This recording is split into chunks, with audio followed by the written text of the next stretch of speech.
Hello and welcome to Jessie Bear Book Club. Today we are reviewing The Witchfinder by the BBC.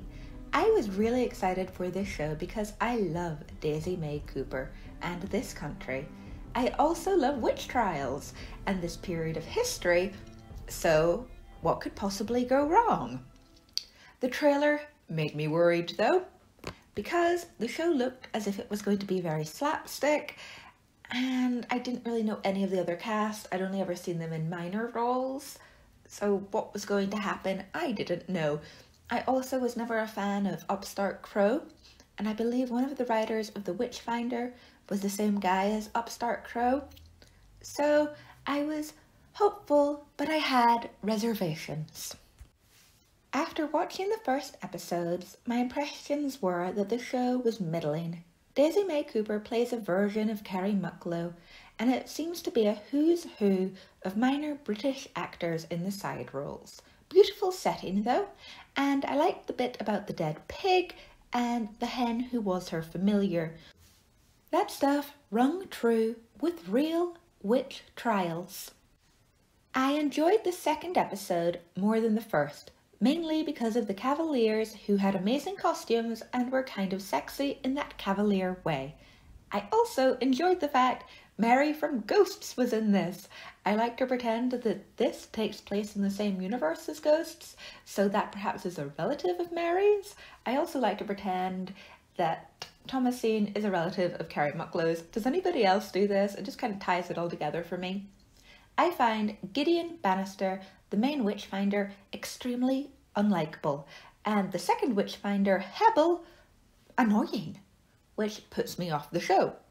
By episode 3, I was starting to wonder how much of this banter could really fall flat. The actors are all there, but the lines don't seem to have any chemistry. Daisy May Cooper definitely has the best delivery, and I didn't mind Gideon's bee talk. The best part of the third episode was definitely the cult. Real midsummer vibes. I liked it. Moving along to episode 4, the best bit of this episode was probably the sex noises, and that's not saying much. And it struck me in episode 4, because I was watching these one after another on the iPlayer, that the guys are using the same sets over and over again, just dressing them up slightly differently. Did anybody else notice this? It kind of struck me as really cheap. I know lots and lots of TV shows do this, but I don't know, I didn't like it. It was really obvious. Perhaps if you were watching this show every week on television, you wouldn't pick up on it, but in today's modern age of streaming, it's just too blatant. I did really enjoy meeting Gideon's ex-fiancée and the jokes while they were all having dinner together. Imagine a peasant eating a potato. That was a good joke in this show. Doesn't say much for it, does it? Also, getting back to the sets bit, this show is about travelling. They should have used different sets or it doesn't look like they're going anywhere.